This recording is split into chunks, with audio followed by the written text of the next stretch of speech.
you ever played a video game?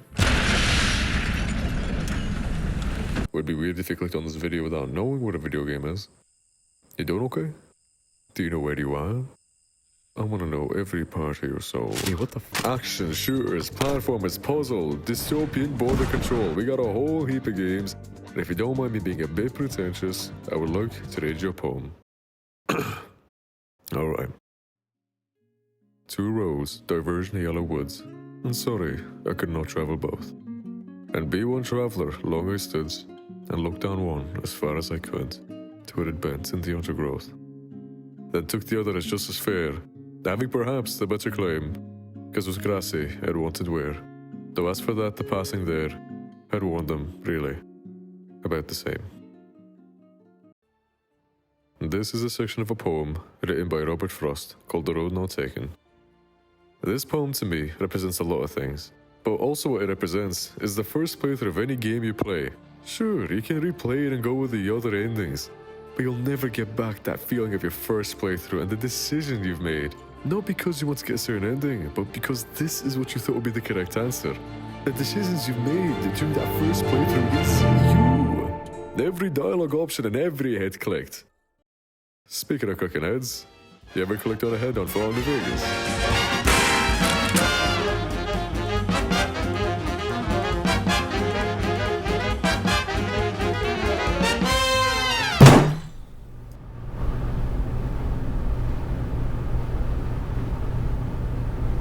Fallout New Vegas! A prominent feature in the Fallout series is an open-world action RPG with the emphasis on the RPG elements.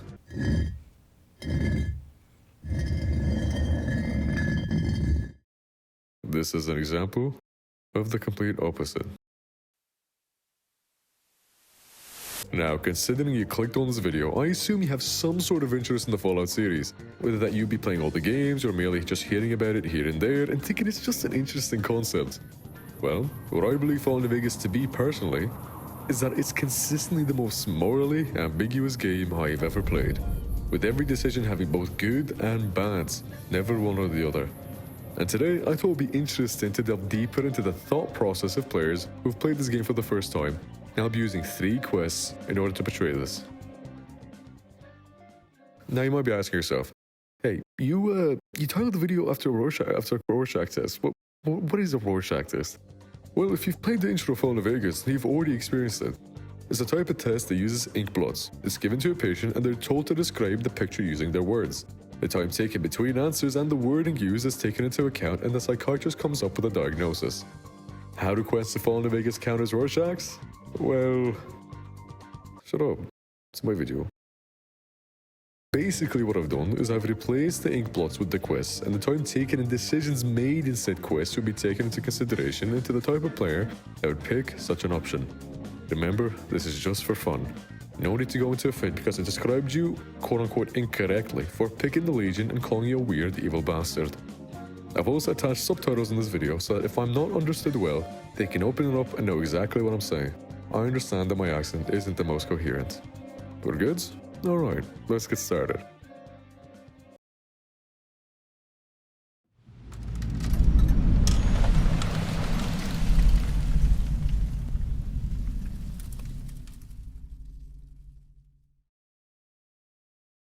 The whitewash is given to the player when speaking to Lieutenant Carrie Boyd, worried about the whereabouts of Corporal White, an up-and-coming NCR Ranger.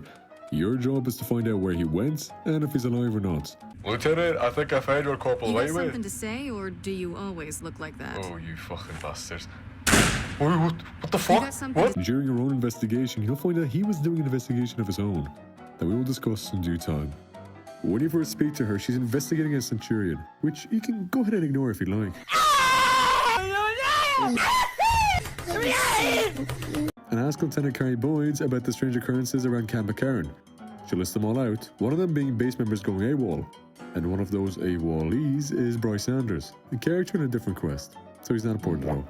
Asking for who the others are, we arrive at our man, Corporal White, a potential ranger.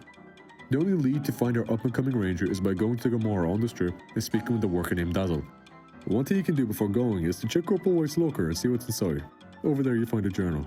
We'll talk about the contents in a bit. Going into Gamora and speaking to Dazzle, it's revealed that during those moments, she overheard him mentioning a farm related to the NCR sharecropper farms named Trent Bascom. Or if you really don't feel like it, you can just say hello in the tire iron and take a note from her body that will say the exact same thing. Going to find Trent, you fight up some more hooligans like usual in Fallout, and you find him in their farm tending to the crops.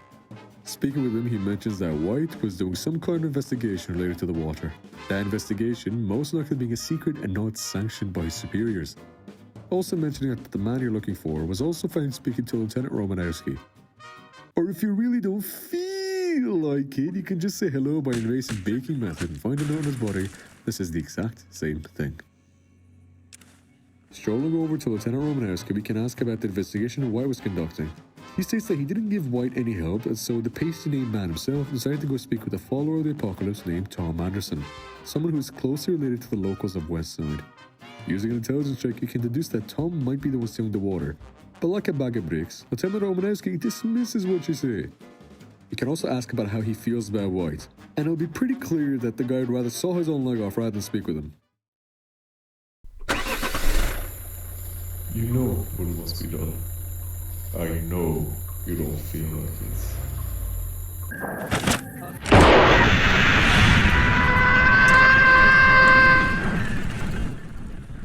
What? You would expect some kind of Looney Tunes joke? Hey, not fucking bothered to do all that. I'm not chipper enough. So just go to the next scene. I don't give a fuck. Entering the Casa Madrid apartments and finding Tom Anderson, you can immediately discover the truth about White's disappearance by passing an intelligence check or having a decent reputation with the followers. If you're either dumb enough or too much of an asshole, then you'll fail the speed check. In that case, you'll have to go find Hector. Would your Pip-Boy somehow know the location of a young boy? What? Well, anyways, give him a good talking to with an 80% speech skill, and he'll spill the beans about Anderson confronting White.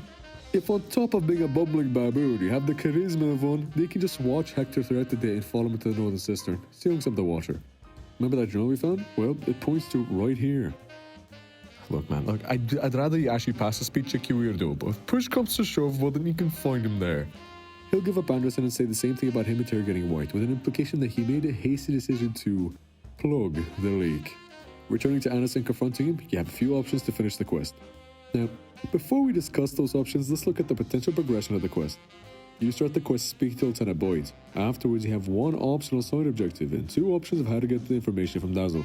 Whatever option you pick next, you have two more on how to deal with Trent Bascom and two more with Lieutenant Romanowski, with an optional side objective of stealing the reprimand from Lieutenant Romanowski. Going to West Side and speaking with Tom, you could finish the quest right there and then with enough intelligence or the correct reputation. Otherwise, you go to Hector and you have two options regarding him. Convince him with speech or follow him. When going back to Tom and confronting him, you're left with only 4 last options. Well, let's take a second and exclude the last 4 options. Let's just put them to the side, right? And let's go through the options that we have before us, about how we got to this point in the first place. Right, so starting with the option where it's peaceful, the player that would most likely pick these options is someone who is empathetic and kind.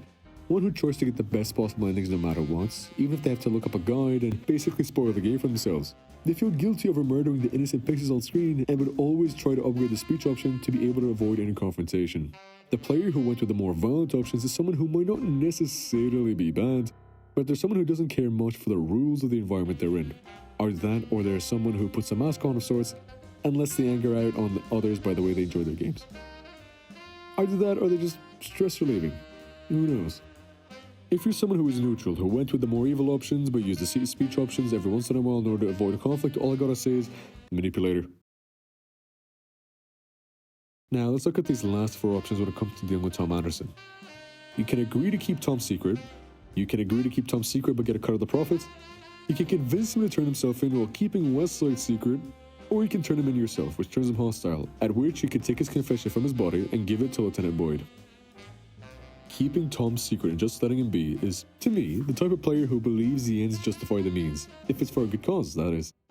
10 people can die if it will save thousands. You know, they do that without maybe considering another way in which it would be possible to save everyone. Look, a noble cause for sure, but at the same time, the actions don't match. Keeping his secret but getting cut of the profit doesn't mean you're good, but it also doesn't mean you're bad. In fact, the player that would choose this option would more than likely choose self-preservation rather than anything else.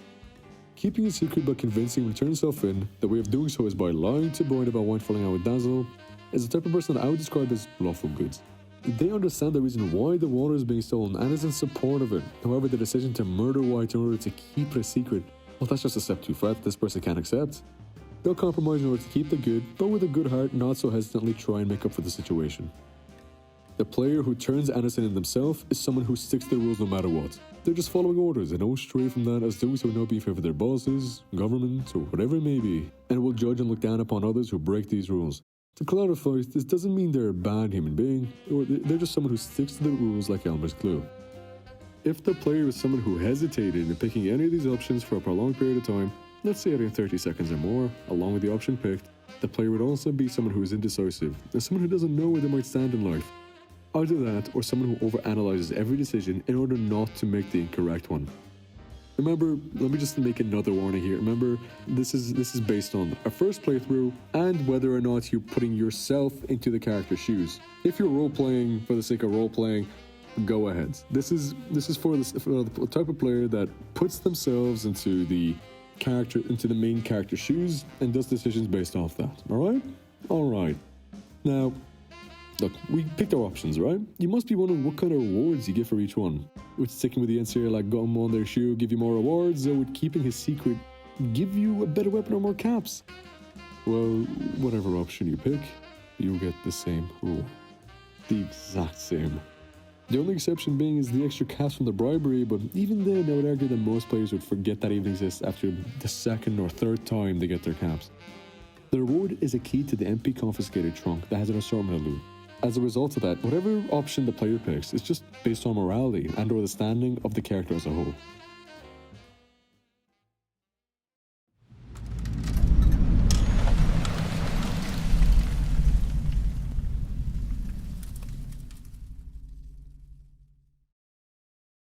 This quest centers around two places, Vault 37 and the NCR sharecropper farms near Freeside Eastgate.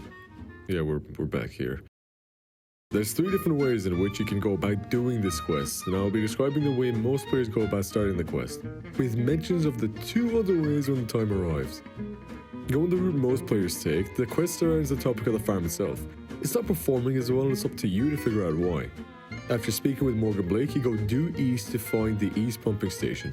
When inside, you will find a terminal at a corner desk with the screen showing that there's a damaged network connection. With a science skill of 50, you can repair the connection, and a big warning comes on screen to show serious contamination or radiation in the pumping station. As a side note, the second way to start this quest is just by going to East Pumping Station without even speaking to Morgan Blake, as that is just completely optional.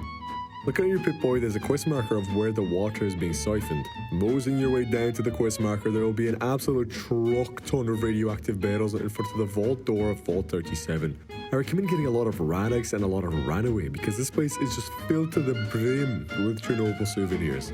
There's another way of entering the vault at the summit, but either way you'll need a lot of Radix and Radaway.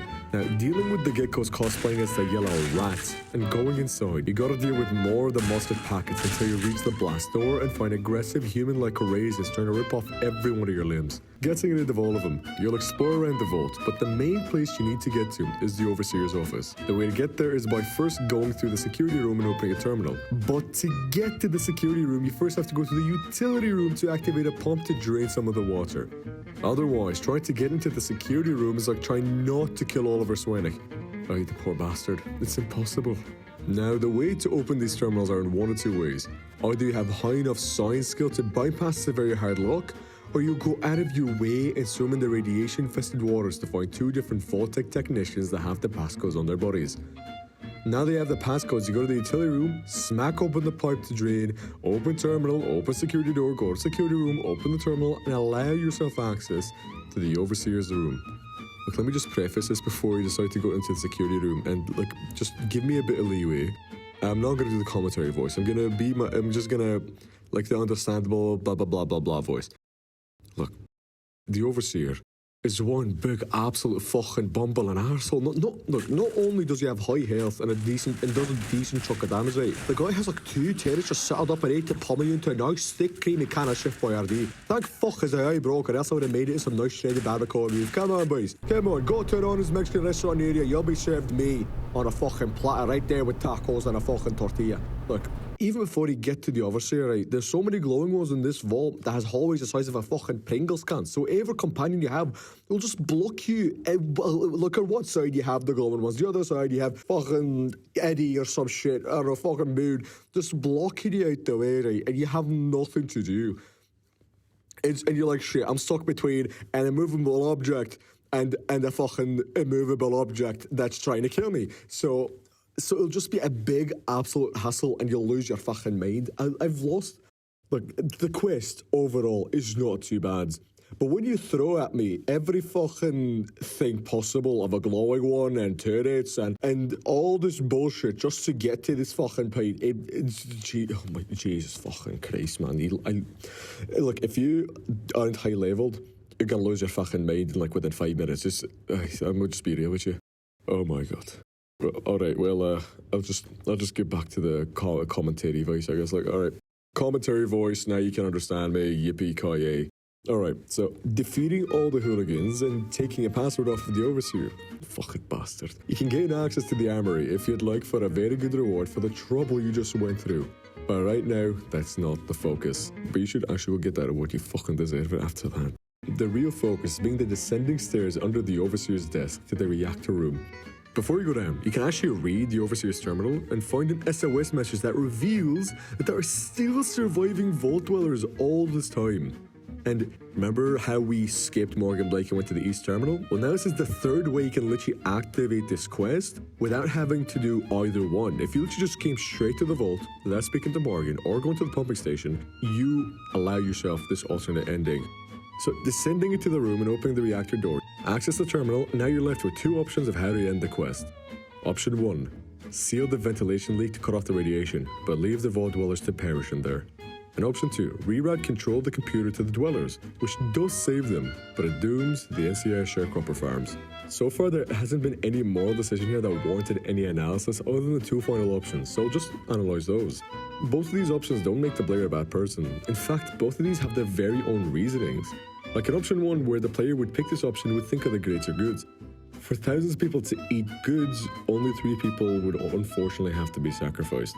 Pretty similar to the ends justify the means type of mindset we spoke about in chapter 1. For option 2, this person is saving people because at the end of the day, other people can still find food, they can still scavenge for food, and they can make more farms in other places. Many people would starve, but the solution to that would just to move to a new location or go back to New California. A player like this would think on the logical side, but in a different direction of that of the player that picked option 1.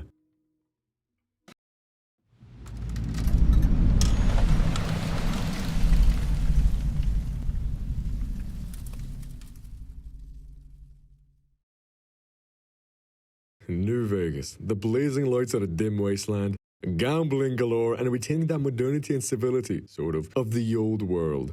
And you, my friend, are the one that can decide its fate. Now, this section will be pretty short as I don't want to spoil any of the major and minor quests of each faction storyline. I've done enough by doing 2 of the NCR ones. Still, just in case, I will put a spoiler warning so that you can experience the game yourself and then come back and see what my quote-unquote expert opinion has to say. I will just go over the general overview of what each faction represents and how they operate and who is the type of person that would pick these options the first time they play the game. Let's start with the one that we've been referring to for the past 2 chapters, the NCR.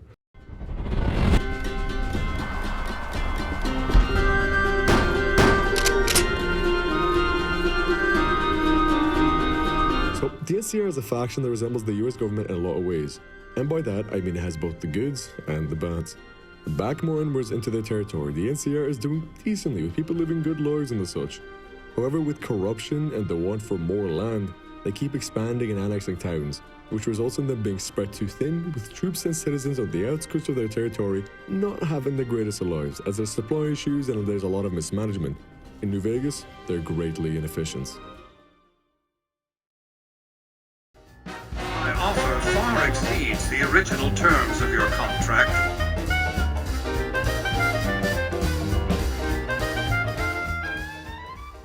Mr. House is the ruler of New Vegas. In fact, he was the one that protected it from the nuclear bombs, and so, as a result, New Vegas still retained every aspect of what it was before. His vision of autocracy and hatred of pre-war America shows in his disdain for the democratic system. It's to the point where he regards the other factions to be more like dogs than anything else, but he does prefer the NCR much, much more than the Legion. His main vision is to rebuild New Vegas and the Wasteland back to its former glory.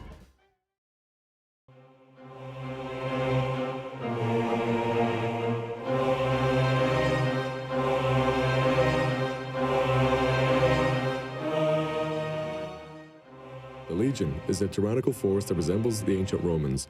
Its foundations are built of conquest and enslavement of tribal societies around the wasteland. Along with the fact that they speak in a mixture of Latin and English, they still use the ways of old, barely utilizing technology and modern medicine, but rather old remedies and simple weapons like revolvers and throwable spears when fighting. They use these weapons when fighting the NCR, other tribes/towns that are not associated with the Legion, and any travelers such as prospectors that roam the wasteland.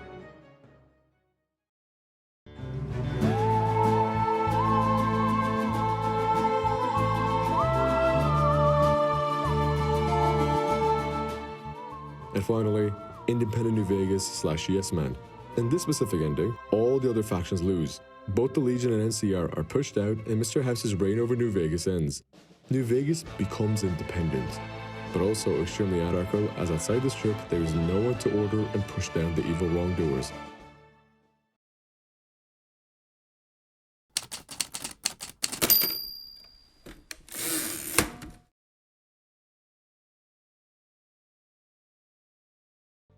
I mean, look, let's just get this out the way first. If a player picks the Legion on their first ever playthrough, look, all I gotta say is that, look, that player needs some help, alright? It's very peculiar why anyone would believe them to be a good option, as they enslave women and children and hold them for auction, have beliefs that remove any sense of proper morality, and they brainwash any male children in their ranks to believe that Kaiser is the son of Mars.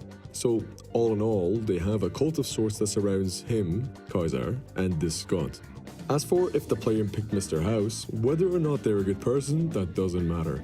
What it does show is that they're a follower. Kind of like the people that religiously follow Elon Musk after multiple incidents that show he may not be the best. That's all I'm gonna say. For NCR, the type of person that would like this type of ending would be someone who recognizes the potential of an actual government put in place, with the ability of giving up some individual control for the benefit of reducing outright chaos, and in favor of having safety and stability. For the Yes Man Independent New Vegas ending, this is someone who might favor taking their life into their own hands, despite the consequences they might bring up from an anarchist society. With the other endings, there is a system of sorts. However, with this ending, the Nevada desert truly becomes a wasteland. No system is set in place outside of the strip to protect and manage the chaos that goes on in that field of dirt and sand. So, do you agree with me? Do you not? I would love to hear all about what you think and what you believe are the actual personality traits of someone who would pick these options. Just to have a final clarification, this is for the type of person who doesn't roleplay but rather inserts themselves as the player, as the main character in this scenario. If you roleplay, just for the sake of roleplaying, this does not apply. Anything that's not putting oneself into the main character's shoes and basically reflecting yourself onto them, then I don't believe it, that it applies either way. As well as that, I just would like to mention, if you have any more quests that you'd like to mention and discuss, just put them down in the comments and I'd be more than happy to read them. I love having civil conversations about these type of things because it's just interesting, don't you think? People, like, where we just find out what this type of person might be. Would this be fun? Would this not be fun? I think it's a pretty interesting thing. So if you have any questions you'd like to mention, or if you actually have more thoughts or different ideas of what I just mentioned here, please put them down below. I'd be more than happy to read them. Thank you for watching, and I hope you have a wonderful day.